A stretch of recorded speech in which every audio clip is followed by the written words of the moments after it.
को मिलता है। और जब भी हम नोबेल पुरस्कार की बात करते हैं तो हमें सहज ये अनुभव होता है कि नोबेल पुरस्कार मतलब किसी साइंटिस्ट को दिया गया होगा। हाँ, कुछ चीज़ें अलग भी है, जैसे शांति के लिए भी दिया जाता है, साहित्य के लिए भी दिया जाता है, लेकिन एक आम धारणा यह है कि यदि आप नोबेल पुरस्कार की बात कर रहे हैं तो यानी किसी वैज्ञानिक खोज की बात कर रहे हैं। यहाँ पर एक बात और भी है, जैसे मैं अल्फ्रेड नोबेल की बात करूं, जिनके नाम पर नोबेल पुरस्कार दिया जाता है, उन्होंने एक बार कहा था कि नोबेल प्राइज जैसा प्राइज शायद उसे, यानी उनकी भाषा में कहा जाए, उसे देना चाहिए जिसने कोई ऐसी खोज की हो जो पूरे मानव जाति के लिए लाभ प्रदान कर रहा। आगे चल करके एक और वैज्ञानिक है, बहुत बड़े वैज्ञानिक हैं, और उन्हें बाकायदा रसायन के क्षेत्र में नोबेल पुरस्कार मिला। नाम है बेंगट नॉर्डन। उन्होंने कहा था कि, और ये पहले नोबेल पुरस्कार समिति के अध्यक्ष भी रहे थे, उन्होंने कहा कि 3 मापदंड हैं, 3 क्राइटेरिया हैं जिसके आधार पर किसी को नोबेल पुरस्कार दिया जाता है। इन्होंने कहा पहला तो यह है कि यह नोबेल खोज जो होता है वह उपयोगी होना चाहिए, मतलब उसका उपयोग हो सके, ऐसा नहीं उपयोगी ना हो। दूसरा पॉइंट कहा प्रभाव में वो समृद्ध होना चाहिए, मतलब बहुत रिच होना चाहिए, बहुत अच्छा प्रभाव, ये नहीं कि क्षण भिंगुरता आया और खत्म। तीसरा वैज्ञानिक समझ के लिए के द्वार खोलना होना चाहिए, मतलब आगे जो वैज्ञानिक लोग जो भी खोज कर रहे हैं उसके लिए वो उसका कुछ वो एफिशिएंट हो, वो एक द्वार खोले कि आगे चल करके उसका यूज करके लोग और भी चीज को बनाए और भी चीजों को डिराइव करें। तो ये 3 चीज उन्होंने कहा था। तो क्या ये तीनों चीज आगे और पूरी मानव जाति के लिए लाभप्रद हो, जैसा अल्फ्रेड नोबेल ने कहा, यदि हम दोनों को मिला भी दें तो क्या यह संभव है कि एआई को आगे चल करके वैज्ञानिक का दर्जा भी मिले और वह नोबेल प्राइज को भी ले ले? क्योंकि आज तक तो केवल संस्था और व्यक्ति को मिलता है। तो प्रश्न यही है, यहाँ पर कुछ चीज़ों को समझना होगा। कुछ लोगों ने ये बात कहा है कि हो सकता है आने वाले समय में, कुछ लोगों ने इस बात को कहा कि आने वाले हो सकता है 2050 तक, कुछ लोगों का जो बहुत ही पॉजिटिव है, उन्होंने कहा कि हो सकता है बिना मानवीय हस्तक्षेप के एआई ऐसा काम कर दे जो एक प्रकार से नोबेल प्राइज दिलवा दे। ऐसा मैं क्यों कहता हूँ मानवीय हस्तक्षेप? बिना मानवीय हस्तक्षेप के एआई एक काम कर सकता है बिना मानवीय हस्तक्षेप का। यहां पर क्या है, जरा इस बात को समझना होगा। ये बात आखिर मैंने क्यों कहा, क्योंकि देखो नोबेल पुरस्कार के लिए कम से कम आपको परिकल्पना का निर्माण करना होगा। किसी परिकल्पना का निर्माण कीजिए, प्रयोगात्मक योजना बनाइए, उसके लिए योजना बनाइए, परिकल्पना कीजिए, फिर योजना बनाइए, और फिर पूरी योजना को कंडक्ट करके डेटा का विश्लेषण करिए। सब तीनों चीज तो करना पड़ेगा। जो चीज बाहर निकला उसका पूरा विश्लेषण करना और उसको संग्रहित करना। यदि ये तीनों काम एआई कर लेता है और इन तीनों काम करने के बाद वह पूरे मानव जाति के लिए उपयोगी हो जाए, समृद्ध हो, उसका पूरा का पूरा जो निकाला गया है आविष्कार, और साथ ही साथ उसका प्रयोग आगे चलकर वैज्ञानिक करें, तो भैया तब तो उसको नोबेल पुरस्कार मिल सकता है। लेकिन क्या ये तीनों काम बिना मानवीय हस्तक्षेप के 2050 तक एआई कर सकता है? परिकल्पना बनाना, योजना को बना करके उस परिकल्पना पर बेस्ड योजना बना करके उसको कंडक्ट करना, फिर उसको कंडक्ट करने के बाद सारा का सारा डेटा को संग्रहित करना, क्या ये पॉसिबल है? क्योंकि देखा क्या गया है, इसको समझिए। देखा यह गया है कि अभी भी एआई ऐसा बहुत काम कर रहा है वैज्ञानिकों के लिए, और वैज्ञानिक उसके द्वारा अपनी जगत में नोबेल पुरस्कार प्राप्त कर रहे हैं, लेकिन वह एक सपोर्टर की भूमिका है। मतलब यहां पर आप क्या देखेंगे, एक सपोर्टर की भूमिका। सच्चाई यह है कि उस सपोर्टर से ज्यादा कुछ नहीं है। 70% तक लोगों ने कहा कि एआई काम कर रहा है वैज्ञानिकों के लिए, लेकिन जब बात आती है परिकल्पना बनाने से लेकर के प्रयोग करने से लेकर के डेटा संग्रहण की बात आती है, सब कुछ एआई स्वयं करे, तो ये डेटा गिर करके 1% तक हो जाता है, ऐसा वैज्ञानिक कह रहे हैं। यानी जब आप हर क्षेत्र में उसको हेल्प ले रहे हैं, हर प्रोसेस में हेल्प ले रहे हैं, तो सक्सेस रेट उसका 70% है।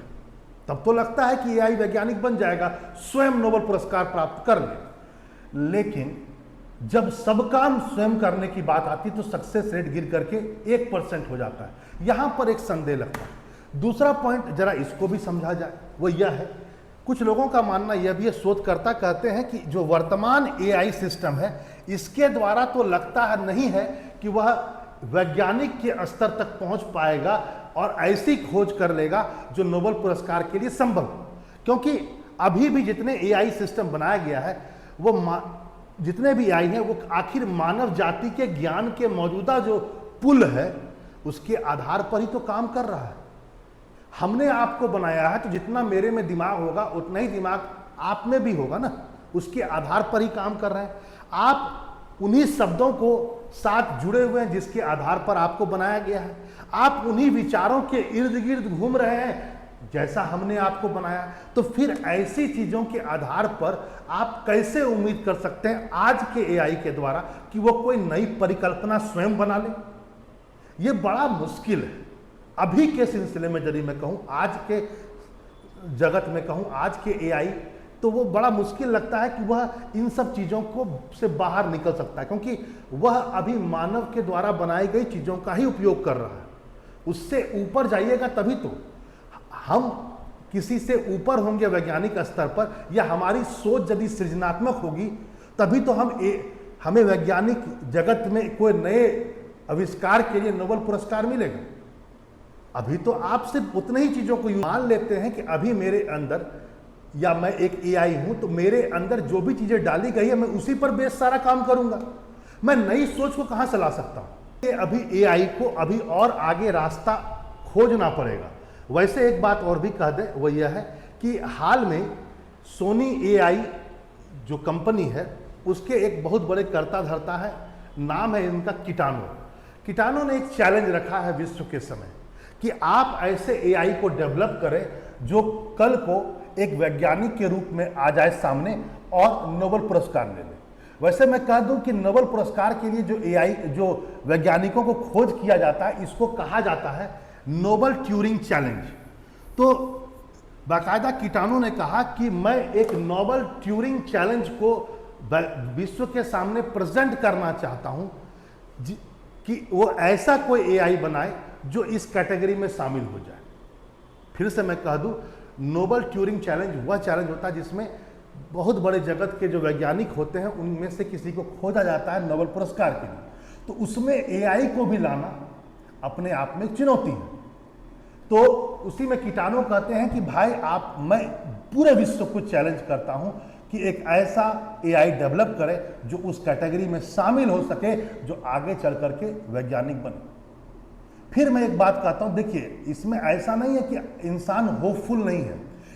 कोविड-19 से लेकर के आज तक में एआई ने इतने काम किए हैं जिसमें सृजनात्मक क्षमता उसकी दिखती है, यानी उसको कुछ नया काम करने की क्षमता दिखती है। बाकायदा कोविड-19 के समय में जब कुछ ब्लड सैंपल्स को लिया गया तो उसमें एआई के प्रयोग के द्वारा कुछ ऐसे चीज़ों का पता लगाया गया जो आम वैज्ञानिक से लेकर डॉक्टर पता नहीं लगा पाए। उन्होंने कुछ ऐसी चीज़ों को सामने ला करके धरा और कहा कि इनमें कुछ ऐसी चीज़ें हैं जो अन्य में नहीं है, और बाकायदा उस पर उन्होंने रिसर्च भी किया। मतलब मैं यहाँ एआई की बात कर रहा हूँ, यानी उसने कोविड-19 के समय में ऐसी चीज़ों को ढूंढा जो अद्वितीय था, जो सामान्य मानव या वैज्ञानिक नहीं ढूंढ पाया। लेकिन फिर भी बात सिंपल है, नोबेल पुरस्कार उन्हीं को मिल सकता है जो पूरी की पूरी एक नई परिकल्पना को सोचे, उसको क्रियान्वित करे और फिर उस क्रियान्वयन को करते हुए सारा डेटा का विश्लेषण करके एक जगह रखे, और फिर वही बात आती है जो पूरे मानव जाति के लिए भी उपयोगी हो। तो क्या यह संभव है एआई के लिए?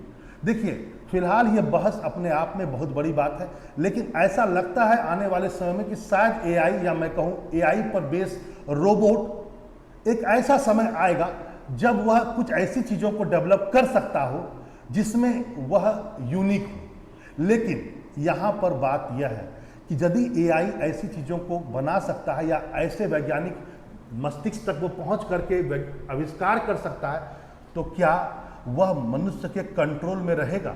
ये अपने आप में बहुत बड़ा प्रश्न है कि यदि एआई ने स्वयं कुछ न कुछ आविष्कार करना शुरू कर दिया तो ऐसा भी तो हो सकता है कि वो मनुष्य के कंट्रोल से बाहर चल जाए और फिर वो कुछ ऐसा आविष्कार कर दे जो शायद हो सकता है मानव के लिए उपयोगी भी हो और वो विनाशकारी भी हो जाए। फिर क्या कीजिएगा? अभी आप एआई को कंट्रोल कर सकते हैं। क्यों? क्योंकि वह उस लैंग्वेज का यूज करता है, उस लैंग्वेज का यूज करके वो आगे बढ़ता है जिसको आप जानते हैं।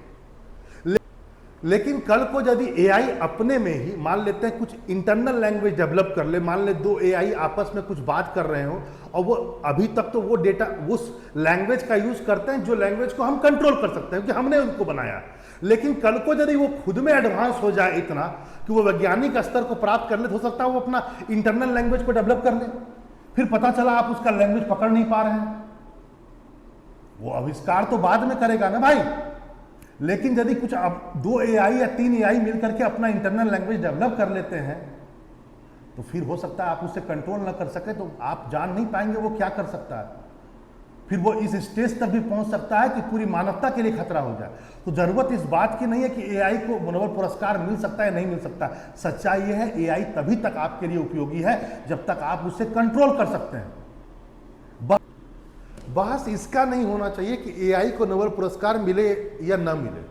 सच्चाई यह है किसी भी वैज्ञानिक खोज के लिए और जो बहुत अच्छा हो उसको नोबेल पुरस्कार मिलता है। लेकिन कहीं ऐसा तो नहीं कि हम एआई को इतना ताकतवर बना दें कि वो स्वयं में सब कुछ डील करने लगे और अंतगतवा हम उसे कंट्रोल न कर पाए।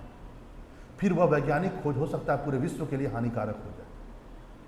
चलिए इसी टॉपिक को यहीं पर रखते हैं, फिर मिलते हैं एक नए इंफॉर्मेटिव वीडियो के साथ। नमस्कार।